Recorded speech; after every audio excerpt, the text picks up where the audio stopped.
We're going to give it one more minute until 12:03, and then we'll get started in the interest of everyone's time. Thanks again for joining us, and we'll start in 60 seconds.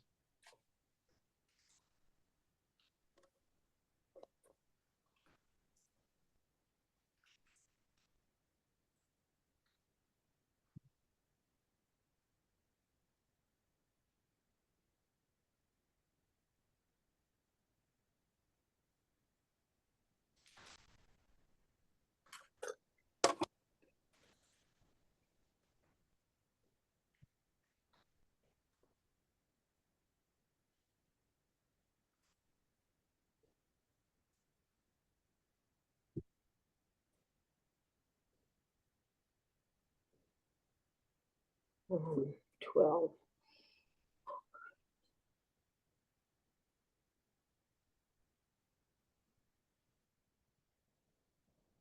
All right, everybody, happy Thursday.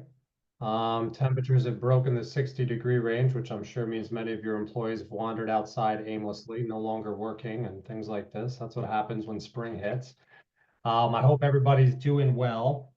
Um, Happy to host this lunch and learn today to talk about microtransit, which for many of you is going to be something new and something that you haven't heard about before, or if you have, maybe you didn't realize that one or two of these plans for microtransit is sort of working their way into the region and will soon be activated in the region. We issued a report called An Introduction to Microtransit. It can be found on our website.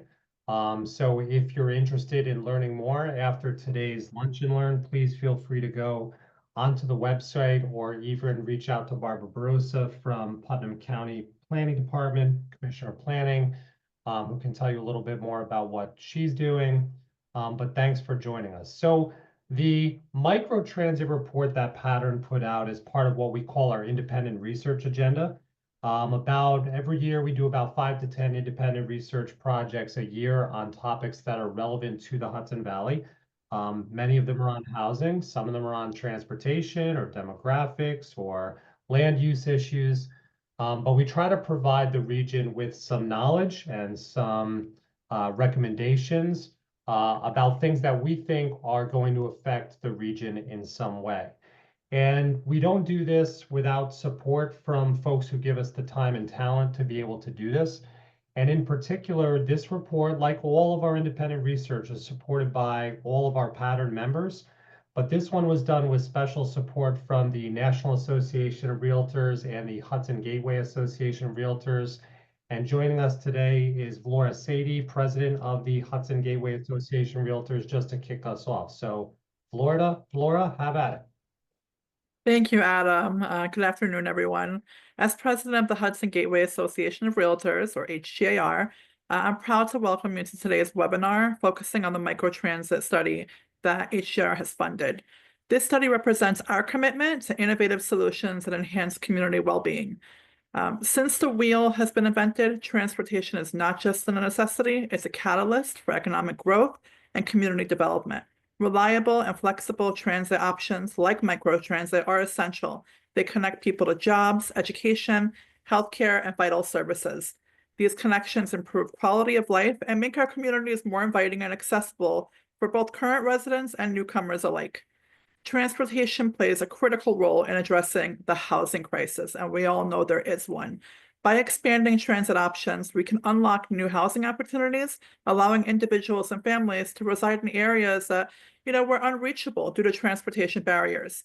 This shift can not only alleviate pressure on high-demand regions, but also encourages sustainable growth across all of our communities. Our investment in this microtransit study really underscores HGAR's dedication to exploring creative transportation solutions that drive growth and elevate the quality of life for all residents. We believe that effective microtransit systems can foster healthier, better connected communities. I'd like to express my sincere gratitude to both NAR and all of the participants and stakeholders who contributed to this study. Adam and Pattern for Progress are amazing, and I love working with you, and I know everybody at HGAR does as well. Your insights and expertise are invaluable as we work towards more efficient and equitable transportation solutions. Thank you for joining us today, and I'm really looking forward to this discussion.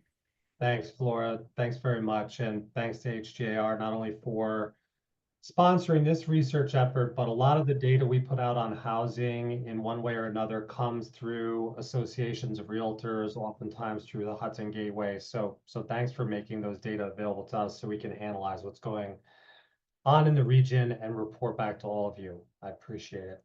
All right, so I'm going to now share my screen. This is always the dicey part of the webinar, making sure the good old screen sharing works. And hopefully everyone can see that. I'm going to look at Laura to give me a thumbs up and good old John Jordan to give me a thumbs up. Everyone can see this, okay? All right, good. I'm now going to go through just some very basics from our report and talk about what microtransit is, talk a little bit about sort of the public transit systems we have existing in the region now, how this different kind of system would serve potentially more people in more places. And then I'm going to pass it along to Barbara Barosa, the Commissioner of Planning in Putnam County, to talk a little bit about the microtransit system that they'll be turning on imminently and why they chose to be the first county in the region to give it a try. So let's start. Just before we get started, I just want to mention April 2nd, we have our annual County Leaders Breakfast. The county leaders from Dutchess, Orange, Sullivan, and Ulster will be there. We hope that you will also be there. Always a good opportunity to discuss issues that run common along across the region. And so great discussion to be a part of. And I'll just mention a couple upcoming research releases that Pattern has coming out. We're soon going to be issuing an update to a demographic trends report we did 3 years ago that I know people found quite insightful. There's some data in this one that are going to knock you over, especially on the total proportion of people working from home in the region nowadays. We have a review of changes to New York State's wetlands regulations coming out. And then many of you have been involved. We've been working on a project with a team of really great masters in public administration students from NYU who are doing a report for us on the accessibility, sort of the equal accessibility to various state and federal grants for infrastructure, housing, economic development, parks, transportation, all kinds of things. And we have some really great findings coming out from that. For those of you who weren't at our meeting with New York City Planning Director Dan Garodnick, be sure to check out the announcement that came out of that. We're going to be partnering with New York City's Planning Department on a number of regional efforts. I'll give you just one example. Many of you may be excited about the fact that the FIFA World Cup is coming to the New York City, New Jersey region next year, and they don't know where they're going to put all the people. So this is an opportunity for the Hudson Valley to step up with some hotel capacity, with some itineraries for places that people can visit, while hundreds of thousands of people are in our region for up to 45 days. So that's just one example of something we're going to partner with New York City on. So stay tuned for more of that. All right, let's start by talking about public transit in the Hudson Valley, the public transit that we have now. The public transit that we have in the Hudson Valley is fairly diverse, right? We obviously have passenger rail in the region. We have a strong commuter relationship with New York City. I think a lot of people don't know that commuter relationship actually goes in both directions. So we have about 205,000 people who commute from the Hudson Valley to New York City. We have about 62,000 people who commute from New York City to the Hudson Valley. And then in addition to that, I think when most people, especially in the mid-Hudson Valley, think about public transit, they think about the county bus systems. So that would be the Loop in Dutchess or UCAT in Ulster, some of the others that exist in places like Orange and Putnam County, which Barbara will talk about. And these bus networks are typically administered by the counties, and they're typically what we would call fixed route bus systems. And a fixed route bus system drives up and down the same highway corridor, or it connects the city with a community college or a shopping plaza, but the routes are fixed, right? They're fixed route systems. And frankly, some areas in our region have no public transit. So the most rural parts of our region, some of the northern and western counties, don't effectively have public transit. And that's a very simplified explanation of the public transit that we have now. We do have some examples of transit innovation in the region. So UCAT and Ulster County, going back a year or two ago, had made all fixed route buses, in paratransit free of charge. And as a consequence of that, you'll see on another slide upcoming, they saw a very, very big rise in ridership, up to 540,000, almost 541,000 rides last year, which was a new record. Out in Eastern Dutchess County, Northeastern Dutchess County, there's a center there that provides a dial-a-ride transit service to help people and families access necessities like food and medicine. It's a free service, but it has to be booked at least 5 days in advance. It's funded with a federal grant and contributions from some of the participating municipalities. This is, one of the more rural part of Dutchess County. And then in 2021, a report from a group called the Mid-Hudson Valley Transportation Management Area did identify 10 areas that would be proposed microtransit zones in various areas around the three counties, Dutchess, Ulster, and Orange. One of the recommendations in that report was to introduce a app-based microtransit service to provide local mobility and regional connections in places where fixed route buses were not serving. And we're going to talk about that in a minute. As I explained before, fixed route system, right, serves the same route every day, common for public buses. It really only picks up and drops off riders at locations that are along the predetermined route. Other buses might drive a fixed route between population centers and suburban destinations, most typically malls, grocery stores, community colleges, places like that. I can tell you from Pattern's past work, although these fixed route bus systems really do serve an important purpose, they're not perfect in the sense that a lot of folks who try to get from a home in one of our small cities to, say, a workplace, either in the suburban or rural outskirts of that city, sometimes what would take someone with a car 25 minutes can take them up to 2.5 hours on a bus. So these systems are not perfect, but it's what we've had, and they provide an important service to people who don't have vehicles. Now, how many people don't have vehicles? More than you think. So depending on which county you're in, it's somewhere generally between 5 and 10% of the population does not have a vehicle. And they rely on public transit to access medical services, to access the grocery store, to access things not only that they need to do, but that they want to do. And so the public transit system in our region is important. It's not a feel-good thing. It is an essential thing. And so when we go into a study like this, one of the things that's always important for us to show is that there are a lot of people in need of this service. And in fact, if the service was optimized in certain ways, there may be even more people who would use it than already do. We have seen an increase in demand, or an increase, I should say, in use in many of the counties. So Dutchess County last year, right, up 9,000 rides year over year. I mentioned Ulster County up more than 100,000 rides, really, I think mostly a consequence of turning that into a free service. Putnam County providing almost 100,000 rides in 2023. And as we look at this and the potential to serve more people through public transit, really we're asking, how do we serve more people who are in need by making the transit system more available to them, more flexible to meet the needs of where they are and where they need to go? And in the course of doing that, are there ways that we can also make it more efficient?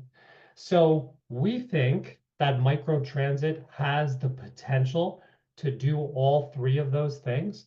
And I'll explain to you now, and Barbara's going to illustrate through her the pilot project they're working on in Putnam County, what microtransit is.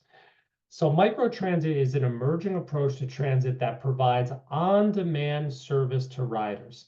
And it relies on a computer algorithm to create new routes every day that are based on reservations. So how do you make a reservation? There is a smartphone app. There's also usually a telephone number that if you need a ride somewhere, you can call up, or you can use your phone and tell the system where you are and where you need to go. And instead of just driving each individual person from their location to their destination, the computer system aggregates all those reservations for a given day, and it draws brand new routes to deliver people from where they are to where they need to go in the most efficient and effective way possible. So it's seeing all of the reservations made in a given time period.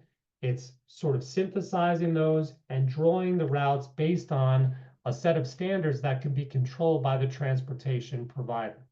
Now, they won't just drive you anywhere. You can go onto the app and say, I'm in Newburgh, New York, and I'd like to go to Tampa, Florida. That's not the way it works.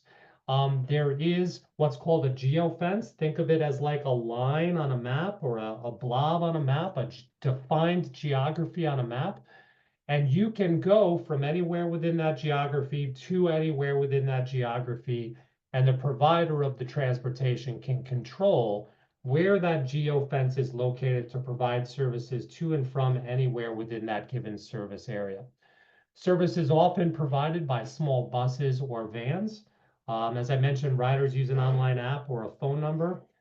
Those algorithms that design the routes every day or every week, they can be adjusted to prioritize certain things like reducing wait times. So that will perhaps put a few more vehicles on the road to meet the demand at any given time. To reduce to or to I'm sorry, let me go back. Or to maximize the number of riders. So now you're trying to maximize your vehicle efficiency, trying to put the maximum number of people you can in each vehicle. And we really think that by applying this smart technology, by instead of only picking people up based on a defined route, you're able to pick them up really anywhere within the given geography. This has the potential to serve more people in more places, more efficiently, and provide service to destinations that maybe typically were not served by the fixed bus routes. Okay. Some locations are well suited to an on-demand microtransit system. Okay. Opportunities and benefits, we've talked about, it's flexible, it's dynamic. The routes are actually influenced by real-time data and real-time reservations and demands. It can serve an area that's unsuitable for traditional fixed route systems. In fact, when we put out our report, there were some folks who reached out to us right away, and they were from the more rural parts of the region that may not have the concentration of demand along a fixed route to really justify that sizable investment in buses and drivers, but you would have the ability to have a critical mass of riders if you had a microtransit system. It can complement fixed route systems by providing additional connectivity.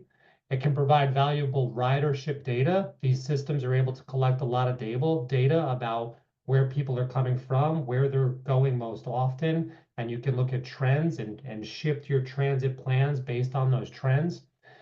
This can be more environmentally friendly than fixed bus route systems. It uses smaller vehicles. You can create more efficient routes. In many cases, I think the goal is often to even use fewer vehicles, which is good.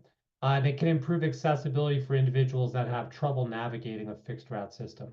Now, it's not perfect, right? No system is perfect, right? Right now, microtransit is not eligible for certain funding. That's typical for transit systems. So sort of government systems haven't caught up yet to this new technology that exists. It can be difficult to effectively communicate to riders about the introduction of a new type of transit system. I think Barbara will talk to you about the great work they did in Putnam County of really getting out ahead of this and talking to the people who were using their existing bus route about what microtransit was and how it was going to change, the service in ways that was going to hopefully benefit them. Less tech savvy riders may have trouble using the service, although it's often paired with a telephone line for them to use. Riders may be resistant to change. I think many of us have seen people in different contexts resistant to change. There can be a risk in partnering with profit-motivated private companies. Many of these systems are sort of run through a contract with private companies who have developed the algorithm, developed the software.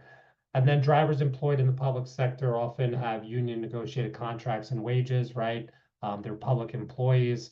And we want to make sure that drivers hired by a microtransit company don't see, a significant reduction in pay or benefits as a result of us sort of contracting this service out into the private sector.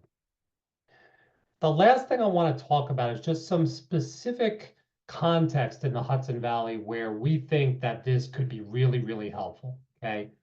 Last year I was involved with a group in Newburgh that was thinking about how to get more people from the city of Newburgh to job locations that were on the outskirts of Newburgh in Orange County, down 84, down 17. And the reason for this, there were many reasons for this, but understand that a lot of folks who live in our urban centers don't have a car. In Newburgh, it's about 20% of the people do not have a car. So the question was, how do we get them to employment at really almost 24 places that are looking for people to work there? Not only get them employment, get them benefits, right? And the one place that had done something was Legoland. Legoland had actually, at its cost, um, essentially hired a van, it was a bus, and then it was a series of vans to pick up young people who wanted to work at Legoland from the city of Newburgh and drive them there over the busy period in the summer. And they found that it was very effective. They were able to hire lots of great young people. The young people got great working experience. But for Legoland hiring that van, there really was no effective way for them to get from where they live to where they would want to work. And so a microtransit system could fill that gap, meet a need that the fixed bus system may not be meeting because it doesn't go from there to everywhere, and help more people get to work at various places across the county or even over the river in Dutchess County.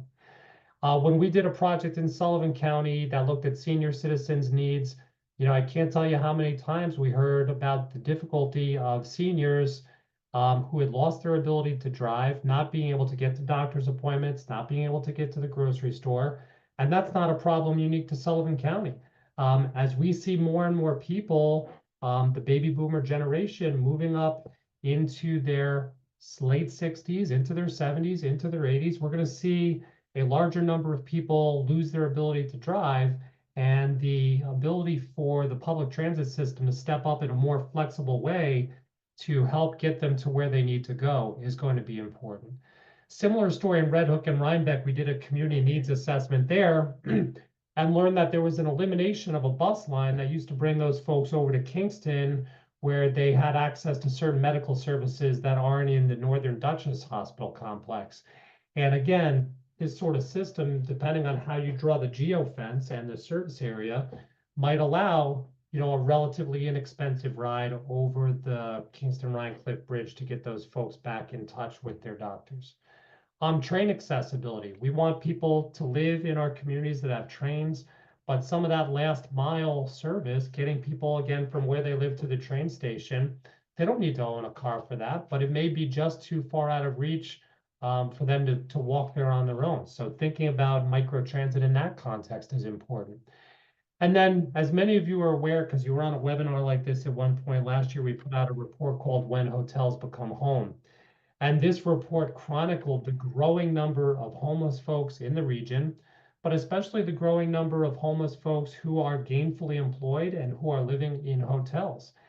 And when we went out and interviewed working people living in hotels, one of the things that I heard over and over again was this conflict between people trying to figure out, should they be saving up for a car or should they be saving up for the security deposit for an apartment?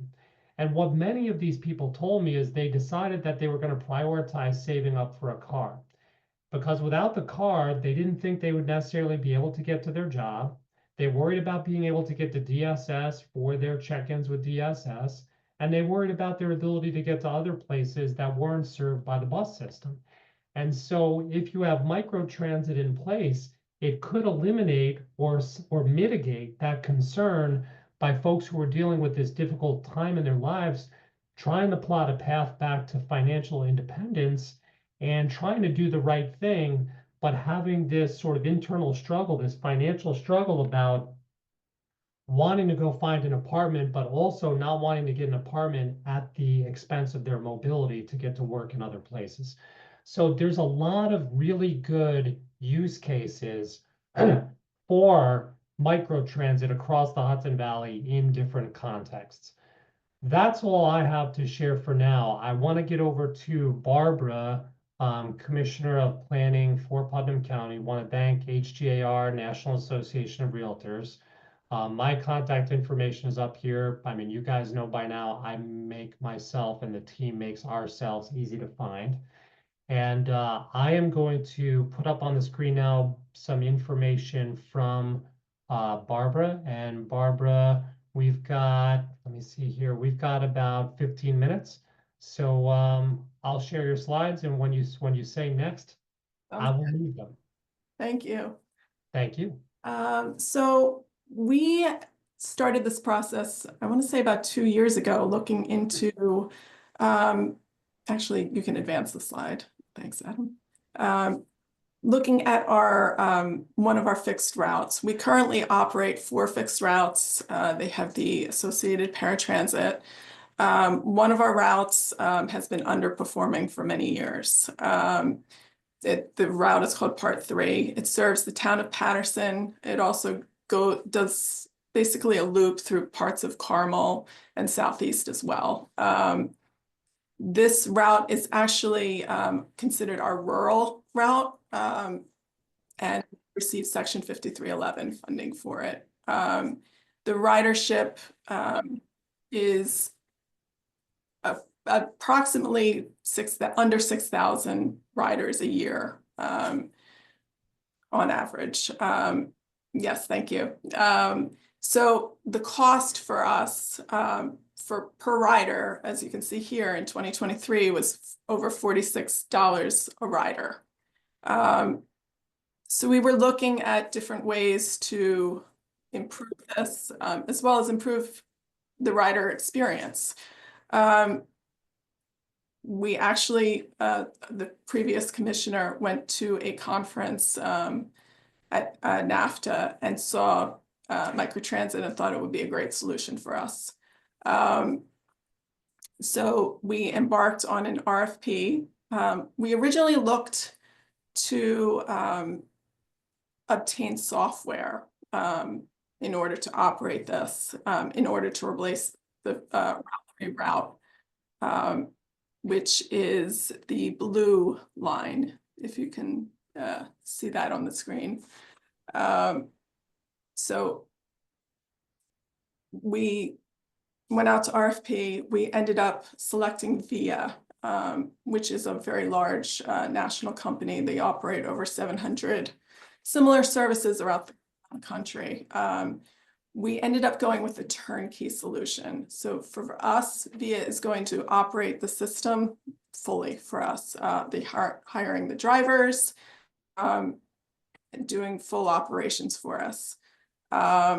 We ended up doing not just the service area for Part 3, the route, we included all of the area around it in order to improve the service for our area and to see how effective this would be in getting people who are currently not served in the area because they're a little too rural to where they need to get to. With this, we made sure to select areas we see people need to go to and include it. So we went down to the Putnam Hospital and the doctor's offices around it to make sure that anyone who lives in this area can get down to where they need to go, not just for shopping, but for their doctor's appointments and for work. It also includes 2 different train stations for us. So we have the Patterson train station as well as the Southeast train station. So this is a little information about VIA in case anyone's interested. VIA has service around the country and also around the world.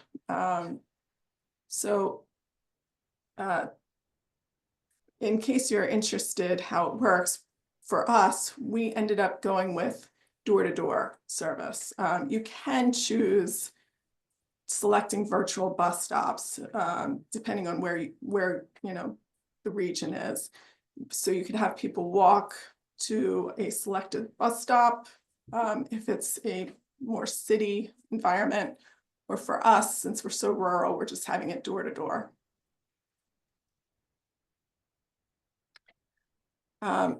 when we look to analyze how this would work, Suffolk County has actually been doing this for a few years out in the Hamptons. They have great success with how their service is operating. They actually expanded recently to 2 different service areas. And they are also using VIA. So if you want more long-term results, they are a good source if you're interested. And some of that information is in the report about Suffolk County. We did a little profile of what they've been up to. So this is your service area, right, Barbara? You want to talk about a little more detail what you're doing here? So this is actually our entire fixed route service. So the line up in that top northeast corner is the town of Patterson. So there's kind of a loop that runs through that, but those are all of our fixed routes shown on the diagram. So right now, I mean, Putnam County is very rural. We don't have any cities. We have towns and 3 villages, and we only have the fixed routes currently in the eastern part of the county. We've had a lot of interest in getting service to the more rural areas. We have a high percentage of seniors that need access. So for this pilot, we selected to include all of the town of Patterson to get a better feel on how this would work, as well as the additional areas that the Part 3 route served. So with this system, Adam went over it a little bit, but it's run through an app. Download it to their phone. You can also book rides through the phone. Everything's paid through the app. You put in your credit card, you have a rider profile. You select, it's very similar to how Uber works. You pick your destination. You have the option of a couple different rides depending on what time you need to get to your appointment or wherever you're going. So you can select, say yes or no to a certain ride. You can choose to go later in the day, however it works. It is same day service. So you can only book the ride for that day. So this is going to be serving our paratransit customers for Part 3. So that's been a learning curve for them, getting to know the fact that they are going to have to change how they book their rides. Because currently paratransit's booked the day before. Yeah, and I'll mention this part, Barbara. I'll just say, why is this important? Well, Department of Labor and Empire State Development do an annual survey of business leaders every year. And when they ask business leaders, what are the top supports that you need for your employees? It's been pretty steady the past decade that transportation and childcare have been the top 2.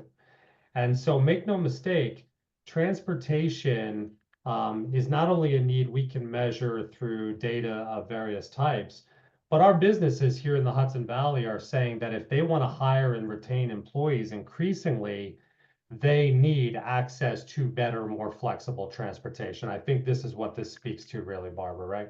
Yes. Where we are right now, actually, unfortunately, right now we are delayed. We were supposed to launch service last week. We have had a licensing issue with the service. The VIA needs a TNC license to operate, which is very new to the state. They haven't dealt with it in a few years, so they're unfortunately it hasn't been finalized yet. But we have begun marketing it and going to different, we went through, we've had people ride our buses to explain how it works, had different launch events where we showed our seniors how to download the app, actually downloaded it for them onto their phones. And just make sure that people are aware that this is coming up. Seniors in particular and our able population are finding it difficult. So it does require extra work to get them on board with how this is going to operate. One thing in particular, we do have a lot of people that do not have smartphones that want to use the service. So there is a call-in number. There is they call it a receptionist who would go through the same motions as you would do on your phone. They will set up a rider profile, either put on a credit card, or there's vouchers that can be used to allow them to enable, for payment. And they go through and tell you the time options and ride possibilities. So two things to underscore that Barbara said. For those who are thinking about this and the context of how to do it in your community, there is some state DMV, DMV require, DMV licenses you got to think about, some state approvals. But also Barbara and her team in Putnam County did a lot of legwork to go out and talk to the people who are already using the Part 3 fixed route to explain to them how that was going to change. And then also to explain to potential riders who maybe were not engaged with the public transit system about how they'd be able to access it via telephone call or smartphone app. And I think, Barbara, I don't want to speak for you, but your hope there is not only to see ridership increase, but also to get ahead of any complaints or confusion you might have when the system is turned on. And that proactive public outreach and education is an important part of the overall success of this shift from one sort of thing people have become used to a new way of doing the public transportation. Is that fair to say, Barbara? Yes, definitely. There's a couple questions, Barbara, I just want to ask because some of these are good. Can you talk about pricing, Barbara, and what in terms of price? I mean, like, what is an average rider going to pay, and how is sort of Putnam County's transportation funding in the, I mean, can you talk about not only what people will pay, but how it's funded? So for us, we are keeping it at the same rate as what they would pay for the fixed route. Suffolk County, I believe, pays a little bit more. I mean, you don't want to overcharge people, but for us, we were told that a good range is somewhere in the between $200 and $350 you want to consider for a ride. So our current regular riders pay $250. Half fare is $1.25 for seniors, students, disabled. So we are keeping it the same for that. And with this, we're a little old-fashioned in Putnam County. We don't use credit cards online. You have to come in and pay either cash or check. We do have a credit card machine in our office if you want to pay for monthly passes or buy ticket books. So for this, we are adding the credit card by app option, but they can also come in and pay cash or check in our office. So just to be clear, Barbara, the fee people will pay is a per ride fee, there's no pricing determined by mileage. It's by this can be set up however it would work for you. For us, we are having also what they call a VIA pass. It's a 30-day, similar to a monthly pass. It's a 30-day pass. Great. That can be done either weekly, however it works for you, you want to set it up. So you can also buy a monthly pass. Great.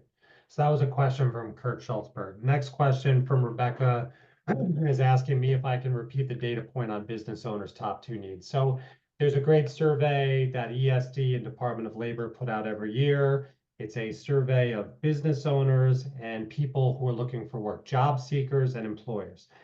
And they ask a lot of different questions, but one of the questions they always ask of employers is what are the top kind of wraparound services that you need to support your ability to find and retain workers? And over the past many years, the top two have very steadily been transportation and childcare in some order. There was a period of time where childcare actually surpassed transportation, but they kind of bounce back and forth as the top two answers every year. Question for Patrick. Have either of you looked at municipal partnerships with large ride-sharing companies like Uber for voucher-style programs as an alternative option? Can you discuss pros and cons? I'm not sure that that was wrapped into our study, Patrick, which looked specifically at this form of demand response microtransit. If Kate or Eric feel like I'm wrong, they can say something about that. Barbara, the part of the question I asked that you didn't answer, I think, was what the county's paying to the service provider. Are you paying out of the county budget, federal? I mean, is there a big fee for the county to hire these folks? So it will be a hourly rate Okay. that runs when rides are being given. So Gotcha. similar to our current contract, Yeah. we do have various funding available to us that will supplement county funding for this. Great. Is service operating Monday to Friday only? Any challenges with the state and collecting STOA for this service? So is it Monday through Friday, Barbara, or what's the hours of operation? For us, we are adding Saturday, 9 to 3 for us. Okay. We're operating 8 to 6 on Monday through Friday. Okay. Do we have a sense of what the timeline is for someone to book a ride on the app? So do you know So responsiveness? it just depends on where the vehicles are. We're using minivans. We are expecting 4 minivans. We have a 5th as a backup to be out available for pickup. And it is a large service area. Depending on where they are and how close they are, they can get there in as soon as 10 minutes, but it just depends on that. So we are telling everyone to expect to book 45 minutes in advance at least. Okay. And I assume part of that message is book early in the day. That way there's some predictability built into it, I would assume, right? Yes. Is this system coming to Dutchess County? I mean, Dutchess County has the loop system. I don't know, I'd have to reach out to Dutchess County to ask about their planning, Rocio. Is there a plan to extend microtransit to the western side of Putnam County if the initial program is successful? And how long does the county figure it's going to have to assess sort of the success of this pilot once the system is turned on? So for us, we're doing this as a 2-year pilot.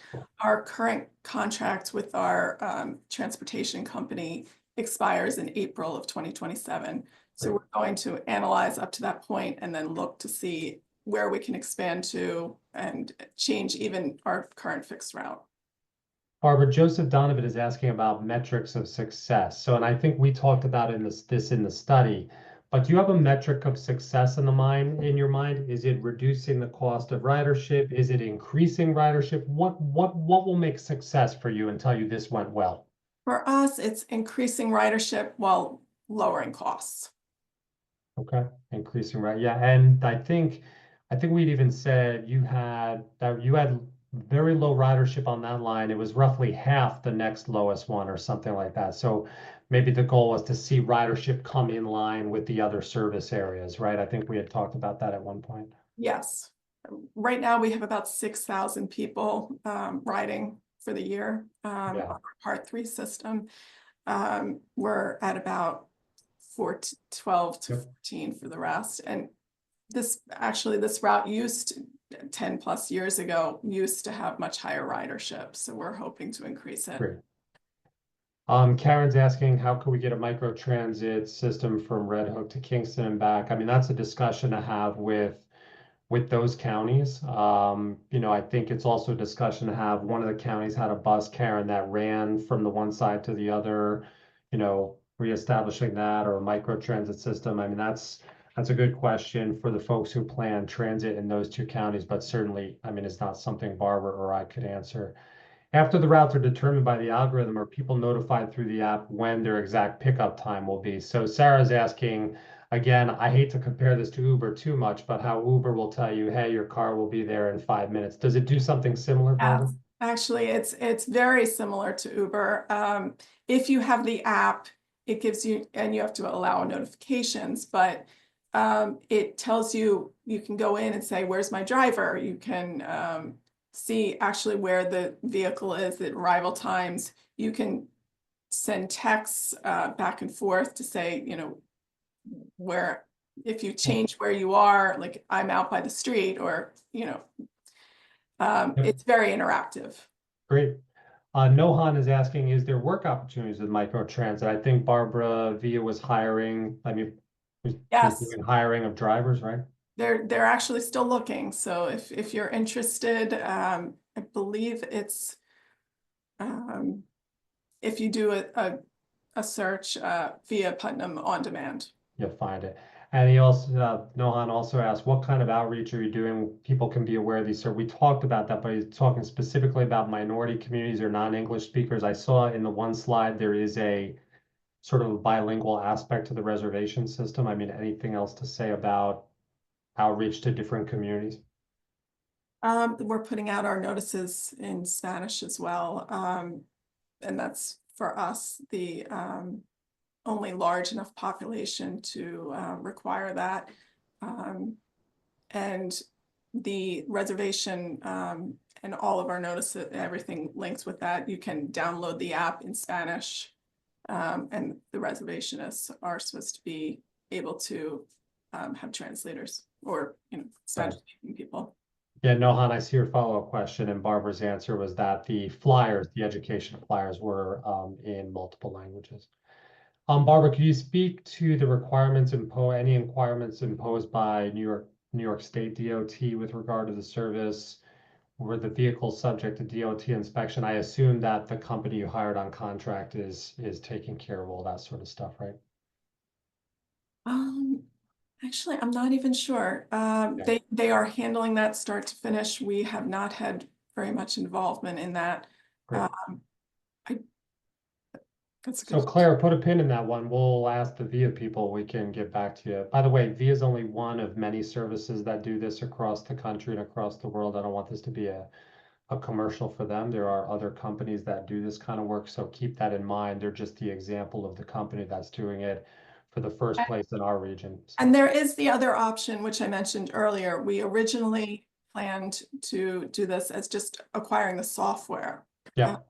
Are even more companies that offer the software. If you have an existing transit operator that you're happy with, you can use them and just software. Last two questions. Is doing this regionally via the MPO being looked at, or is this still focused on county funding? So Cynthia, I'll answer this, and then Barbara can answer this as well. For now, Putnam County is the only county that is actively pursuing doing this.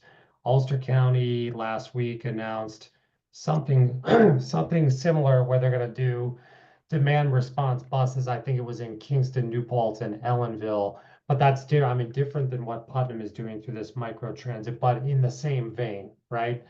And so we have not, and in fact, the reason we're putting this report out is we have not seen a lot of regional discussion about this. This is one line in one county, one pilot project. But in sharing this information, I think we are hoping that the region will pay attention to the results that eventually come out of Putnam County. The results that come out of Ulster County doing 3 demand response buses in 3 population centers, and start to discuss whether this should be, based on the results, more of a regional concept that's adopted perhaps regionally.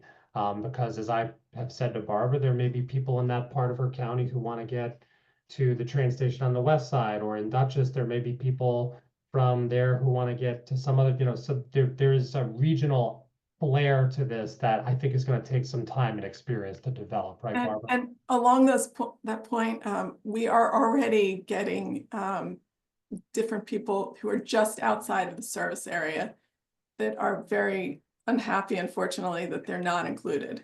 So there is great interest in this, but when you select your service area, be very careful in the lines. Which in a sense is a good sign. I mean, if people are upset that they're not included, it means they would want to use it. So I think that is probably an indication that expanding or regionalizing some version of this may be something that's in the offing, but let's see how this first trial goes. Chris asks, is there a maximum ride mileage range vans will service? So just to go back on the description there, Chris, essentially what Putnam or any other place would do when they set up their microtransit system is they would draw essentially a GIS line on a map, a box, a blob. It could be any shape that you want it to take. And that would be the service area. You could essentially go from anywhere in that service area to anywhere in that service area. But generally speaking, and again, I'm oversimplifying it, you wouldn't be able to go from outside the service area to in or inside the service area to out. There are potentially some ways to overlap service areas that are neighboring if you have multiple in the, again, we're talking about in the future.